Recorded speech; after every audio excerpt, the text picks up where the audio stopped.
আমি জানি না আমি এই সিনেমাটা কেন রিভিউ করছি, there is no point actually, but আমি তো সিনেমার রিভিউ করছি না, আমি তোমাদেরকে কতগুলো কথা বলবো। এই জুয়েল থিফ সিনেমাটা, এই দেখো জয়দীপ আহলাবাদ খুব ভালো করে জানে যে জুয়েল থিফ এক সপ্তাহের বেশি কেউ মনেও রাখবে না, ঠিক আছে? এক সপ্তাহের বেশি কেউ মনেও রাখবে না, এবং ওর কিছুদিন বাদেই একটা ভালো কাজ, একটা 3 of Us চলে এলো, বা একটা পাতাল লোক সেশন 3 চলে এলো, ঠিক আছে, বা কোন একটা ভালো ফিল্ম চলে এলো, লোকে ভুলেও যাবে যে ও জুয়েল থিফের মতো কোনো সিনেমার পার্ট হয়েছিল। সেই জন্য জয়দীপ আহলাবাদ শুধুমাত্র মজা নিয়েছে এই সিনেমাতে। ওয়েট লুজ করে মেয়েদের সঙ্গে নেচে কুদে হেয়ার স্টাইল করে চিকনি মার্কা দিয়ে পরে মদ ফদ খেয়ে সোফায় টোফায় বসে জয়দীপ আহলাবাদ অ্যাশ করে নিয়েছে এই সিনেমাতে। ওকে, সাইফ আলি খানের রেস 4 নাকি আসছে, তো সাইফ আলি খান ভেবেছে যে রেস 4-এর জন্য আমাকে একটুখানি প্র্যাকটিস করতে হবে, ওয়ার্কশপ করতে হবে। সেই ওয়ার্কশপটাকেই যদি আমরা একটা ক্যামেরা দিয়ে রেকর্ড করে নেটফ্লিক্সে এমনিতে আমার গু বেচার জন্য তৈরি আছে। আমার ছেলে দুদিন আগে হেগেছে, নেটফ্লিক্স সেটা খেয়েছে, চেটেছে, শুকেছে, ছড়িয়েছে, এবার নেটফ্লিক্স আমারটাও চাটবে, আমার ছেলেরটা চাটলো, আমারটা চাটবে না। না দেখো, সাইফ আলি খানকে আমি বিশাল গালাগাল দেবো না এই জন্যেই, এই লোকটাই কালাকান্দির মতো সিনেমাতে অভিনয় করেছে, লাল কাপ্তান করেছে, বুলেট রাজা করেছে, লোকটার দাম পায়নি, লোকটার পলিটিক্যাল বক্তব্যের জন্য লোকটা কোনোদিন সেরকমভাবে দাম পায়নি। ওর রেসের মতো ফ্র্যাঞ্চাইজি, একটা ওর ভালো ফ্র্যাঞ্চাইজি ছিল, সেটাকে ওই সালমান খানের মতো ক্যারেক্টার ঢিলা মাল সেটাকে উঠিয়ে নিয়েছিল, সেটা আবার ফেরত চলে এসেছে রেসটি পুরোপুরি ফ্লপ হওয়ার জন্য। But the truth here is they are not even trying. এই কুকি গুলাটি না চুতি গুলাটি লেওড়াটা বানিয়েছিল প্রিন্স বানিয়েছিল, ঠিক আছে, বিবেক ওবেরয়কে নিয়ে। লোকে আবার ভাববে যে আমি প্রিন্সকে কিছু বলছি হয়তো, তাই বলে দিলাম। সেই একটা সিনেমা ছিল, সেই সিনেমাতে ফ্ল্যাটের মাথা দিয়ে বাইক চেজ হচ্ছে, দৌড়াচ্ছে, সিনেমাটা একদম ট্র্যাশ একটা সিনেমা, কিন্তু ও মেরে খুদা দিল হুয়া ফিদা, ওই গানটা আমার সেরা লেগেছিল ভাই। জলের ওপরে নাচ করছিল ওরা, কাচের ঘরের মধ্যে, বিবেক ওবেরয় নদীর মধ্যে দিয়ে ট্রাক ভেসে যাচ্ছে, তার মাথায় ভিলেনের সাথে লড়াই করছে, ভিলেনের একটা হাত পুরো স্টিলের, ঠিক আছে, কি গোলাগুলি ছিল, জ্যাসন বর্নের মতো প্লট, মাথার মধ্যে চিপ বসানো, সব ভুলে গেছে, একটা হট মেয়ে এসে দাবি করছে যে আমি তোমার গার্লফ্রেন্ড, ঠিক আছে, কী সব যেন গান ছিল, ঠিক আছে।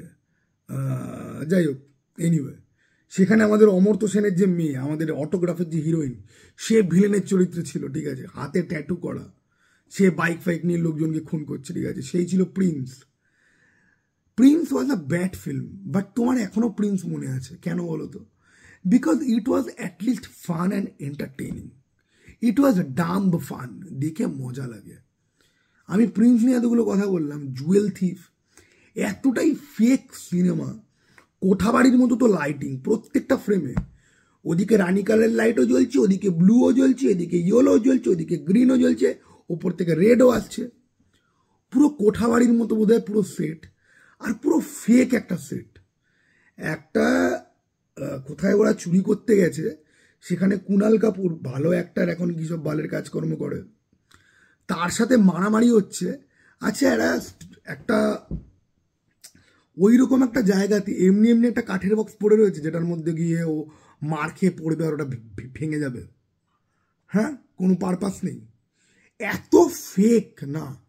সিনেমাটাতে তুমি যখনই অ্যাক্ট্রেসদের দিকে বাদ দিয়ে ঘর বা সেটের দিকে যদি তাকাও, তুমি বুঝতে পারবে যে পুরো কার্ডবোর্ড দিয়ে সেট তৈরি করে তার মধ্যে ওরা দাঁড়িয়ে কথা বলছে, তার মধ্যে লাইটিং হচ্ছে, তার মধ্যে অ্যাকশন হচ্ছে, মানে set design, production design zero, ভাগার পুরো। তুমি যদি ক্যারেক্টারদের দিকে না থেকে আশপাশ যদি তাকাও, তোমার মনেই হবে যে তুমি অত্যন্ত চিপ বাজেটের তুমি একটা কিছু তুমি দেখছো।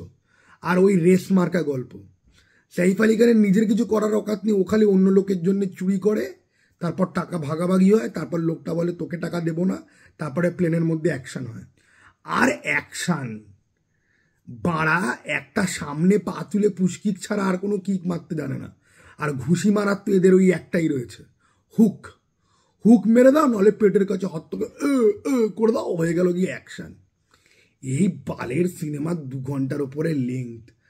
আমাকে অমর তো বলছিল তোমাকে পাগলা কুকুরে কামড়েছে, তুমি কেন দেখছো? আমি নিজেও বুঝতে পারছিলাম না আমি কেন দেখছি। আমি খালি যা দেখছি যে নেটফ্লিক্সের মতো বড় প্ল্যাটফর্ম ডিরেক্টর অ্যাক্টররা সাধারণ মানুষকে পুরো টেকেন ফর গ্র্যান্টেড নিয়েছে। বানিয়েছি বাল, ছেড়ে দাও, নেটফ্লিক্সে কামাবো কিছু মাল, দুদিন বাদে লোকজন ভুলেও যাবে। ভাই লোকজন নেটফ্লিক্সে চান্স পাওয়ার জন্য মরে, ঠিক আছে, সেখানে নেটফ্লিক্সে বাপ ছেলে মিলে হেগে বেড়াচ্ছে। ওকে, এই তো হচ্ছে গিয়ে অবস্থা। মাই বলছি আমার যা মাথা গরম হচ্ছিল না, আমার রীতিমতো আমি বলছি, আমার দেখার সময় মনে হচ্ছিল যে রিসেন্টলি আমি শ্রমিকদের সাথে কথা বলছিলাম, শ্রমিকদার কন্ট্যাক্টে সৈফ আলী খান আছে।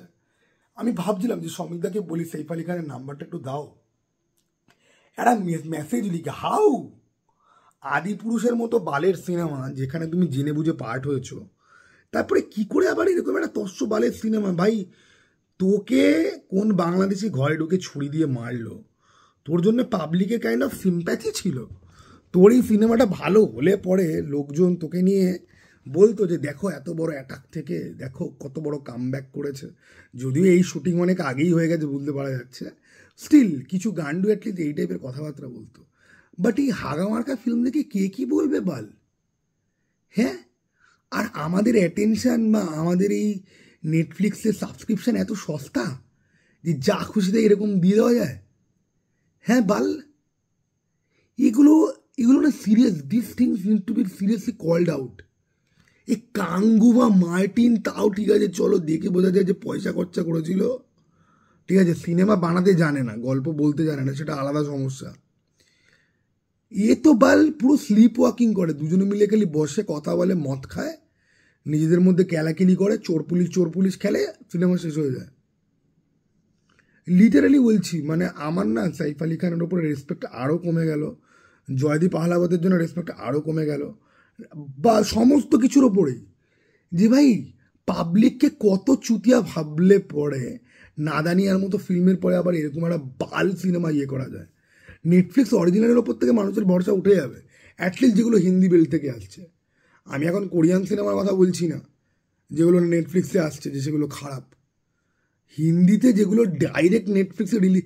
এই সিনেমা তো হলে যদি মুক্তি পেতো না 1 কোটি টাকাও কামাতো না, উল্টে খিস্তি তো মানে আলাদা করে পড়তো, ঠিক আছে।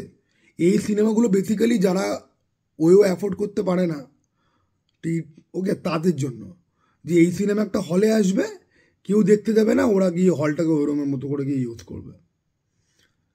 তো এই ছিল গিয়ে বক্তব্য জুয়েল থিপ নিয়ে আমার। Okay, this is just horrible, terrible. Anyway চলটা ভাই, আবার চল দেখা ভাই।